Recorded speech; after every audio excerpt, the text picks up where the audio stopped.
අදේ නෑ කොයි තරම් මං උඹට ආදරේ කීවාද උඹ ඒක තව දන්නේ නෑ උඹ ඒක තව දන්නේ නෑ උඹ ඒක තව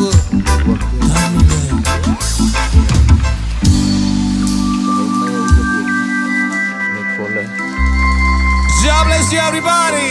We're from Checkpoint. යාළුවනේ ඔයාලට පේනවා මේ උඩ ඉඳන් මල් පිපිලා තියෙනවා. යාළුවනේ පේනවද? නේ? උඩ ඉඳන් හැම තැනම මල් තියෙන්නේ. මේ ගහේ මම මේ මල් දැක්කම යාළුවනේ ඔයාලට දැකලා තියෙනවද? කමෙන්ට් එකක් දාගෙන ලයික් එකක් දාගෙන කමෙන්ට් එකක් දාගෙන යන්න. ෆලෝ කරන්න යාළුවනේ ෆලෝ කරලා ලයික් එකක් දාලා කමෙන්ට් එකක් දාගෙන යන්න. ජය වේවා.